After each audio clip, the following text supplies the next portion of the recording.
अस्सलाम वालेकुम तल्लाबी गिरामी। एक और इस टॉपिक का मुरक्कब और अक़साम मुरक्कब के आखिरी लेक्चर में आपका खैर मक़दम है। मुरक्कब नाक़िस का एक और किस्म है मुरक्कब ताकीदी। मुरक्कब ताकीदी में आपको दो चीज़ें याद रखनी है, दो अल्फाज याद रखने हैं, एक ताकीद, दूसरा मुअक्कद। बस दो चीज़ें। ताकीद का मतलब है जोर देना, मुअक्कद का मतलब है जिस पर जोर दिया जाए। सादा सी मिसाल, हम कभी कभार जुमले में जोर देने के लिए उस इंसान को जिसके बारे में जिससे हम कहेंगे, वो जुमला कहेंगे, उससे कोई काम मनवाने, कोई बात मनवाने के लिए हम कोई खास लफ्ज़ यूज करते हैं, इस्तेमाल करते हैं। हरगिज करते हैं इस्तेमाल, सब करते हैं इस्तेमाल, सरासर इस्तेमाल करते हैं। तो ये अल्फाज इस्तेमाल करने से जुमले में जोर आता है और जो मुअस्सर हम चाहते हैं कि ये मुअस्सर हो जाए, इसमें असर पैदा हो जाए, तो उस लफ्ज़ से असर पैदा होता है। मसलन सब का सब या सब सामान, दो अल्फाज इसमें आए, सब और सामान। तो सब का है, सब का जो ये है, ये ताकीद के तौर पर हमने कहा, जोर देने के लिए। अलबत्ता हम दूसरे लफ्जों में भी कह सकते हैं सारा सामान, ये भी कह सकते हैं, या सामान ही कह सकते थे। क्योंकि सब इसलिए कहा ताकि समझने और सुनने वाले के माइंड में, दिमाग में ये बात आए कि उन्होंने सारे के बारे में कहा, मुझे कोई भी चीज छूटना नहीं चाहिए। खूब, सामान यानी जिसके बारे में ताकीद की गई उसे मुअक्कद कहेंगे। लिहाजा ताकीद और मुअक्कद के अल्फाज मिलने के बाद एक मुरक्कब बनता है, उस मुरक्कब को हम मुरक्कब ताकीदी कहते हैं। ये हुआ एक और। इसके बाद है मुरक्कबी जारी। मुरक्कबी जारी में आपको दो बातें याद रखनी है बस।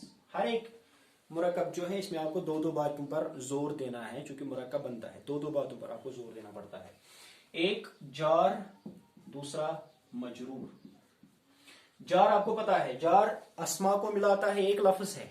जार हुरूफ है, हुरूफ लफ्जों, हुरूफ कलिमों को मिलाता है, हुरूफ अस्मा को मिलाता है, हुरूफ अफ़आल को मिलाता है पूरा जुमला करने के लिए या जुमले में माना बनाने के लिए।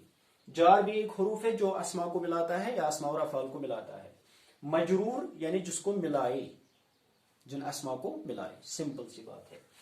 मिसाल, घर से मदरसा तक। आप इसमें दो लफ्ज जो है, दो अल्फाज जो है अलग से निकाल सकते हैं। से और तक, ये क्या है? ये दोनों अल्फाज हुरूफी जार है, जो आपने पहले ही पढ़े हैं। हुरूफी जार ये दोनों लफ्ज से अल्फाज है, और ये दोनों अल्फाज मदरसा और घर को जोड़ने के लिए इस्तेमाल हुए हैं। तो घर और मदरसा अस्मा दोनों है, और यहां इन दोनों अस्मा को हम मजरूर कहेंगे। तो जार और मजरूर से मिलने वाला या बनने वाला मुरक्कब मुरक्कबी जारी कहलाएगा। सिंपल और सादा सी बात। तो बहुत सारी मिसालें आपके सामने मौजूद होंगी, आपके ग्रामर पर होंगी अगर आपके पास मौजूद हो। एक और आखिरी मुरक्कब हम पढ़ेंगे, मुरक्कबी इस्तिस्नाई। इस्तिस्ना अलग करने को कहते हैं।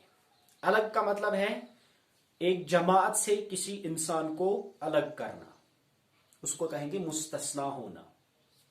या एक उस्ताद को दूसरे असातिज़ा से अलग करना, उसको भी मुस्तस्ना कहेंगे। अब यहां पर भी आपको दो चीजें नजर आएंगी, एक जिसको हम अलग करेंगे और दूसरा जिनसे अलग करेंगे। जिसको अलग करेंगे, जिस इस्म को अलग करेंगे उसे मुस्तस्ना कहेंगे,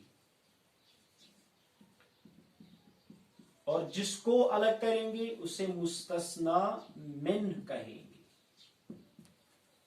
एक अच्छी और सादा मिसाल, आसिफ सर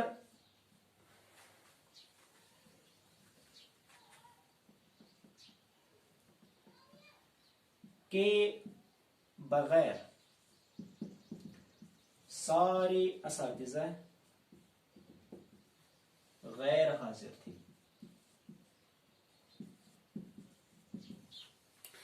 यहाँ पर दो असातिज़ा आए, सारे असातिज़ा आए, लेकिन इन असातिज़ा में से हमने एक को अलग किया। किसको? आसिफ सर को। यानी आसिफ सर आए थे, जो दूसरे असातिज़ा स्कूल में है मौजूद है, वो नहीं आए थे। वो नहीं आए थे का मतलब है कि आसिफ सर इनसे जुदा हो गया, अलग हो गया। जो अलग हुआ उसको मुस्तस्ना कहेंगे, जिनसे अलग हुआ उसको मुस्तस्ना मिन कहेंगे। तो आसिफ सर इन सारे असातिज़ा अब ये दो हिस्सों में बट गए। आसिफ सर एक तरफ, दूसरे असातिज़ा एक तरफ। आसिफ सर जुदा हुए इनसे, किनसे? दूसरे असातिज़ा से। तो जो जुदा होता है, जिसको अलग किया जाता है, मुनफरिद किया जाता है, उसे मुस्तस्ना कहेंगे। जिनसे मुनफरिद और अलग किया जाता है उसको उनको मुस्तस्ना मिन्हु कहेंगे। तो मुस्तस्ना और मुस्तस्ना मिन को मिलाने के बाद जो मुरक्कब बनता है उस मुरक्कब को हम मुरक्कब इस्तिस्नाई कहेंगे। बहुत सारी मिसालें आपके सामने हैं। तो तलाबी गिरामी, इस तरह आपका पहला T1 का टर्म फर्स्ट का जो ग्रामर तय किया था हमने, उस ग्रामर का एक पार्ट जो कंप्लीट होता है। उसके बाद इंशाल्लाह खुतूत के बारे में हम बहस करेंगे। उसके बाद हम मज़ामीन के बारे में बहस करेंगे, और जो आपके लेसन में, जो आपके एग्ज़ाम में चैप्टर्स हैं, उनको भी इंशाल्लाह एक एक करके पढ़ेंगे। लेकिन एक शर्त के साथ, आखिर में आपको मैं एक ताकीद करना चाहता हूँ, एक गुजारिश करना चाहता हूँ कि हर एक लफ्ज़ को, हर एक जुमले को, हर एक अक़साम, हर एक चैप्टर को अच्छे से समझिएगा। कोई भी चीज़ लाइटली नहीं लीजिए। घर में बैठकर आप बआसानी बहुत सारी चीज़ों का इस्तेमाल कर सकते हैं। टाइम टेबल बनाइए, अपना एक ख़ास मनसूबा बनाइए, दिन में कितनी मरतबा हमें पढ़ना है, कितने घंटे पढ़ना है, तब जाके आप अच्छी तरह हर एक सब्जेक्ट को अपना अपना वक्त दे सकते हो। हर एक मजमून को, हर एक सब्जेक्ट को अपना वक्त अलग रखिए, ताकि आपका माइंड, आपका दिमाग जो है डिस्टर्ब और कंफ्यूज ना हो। इंशाल्लाह मिलेंगे दूसरे वीडियो में। अस्सलामु अलैकुम व रहमतुल्लाह।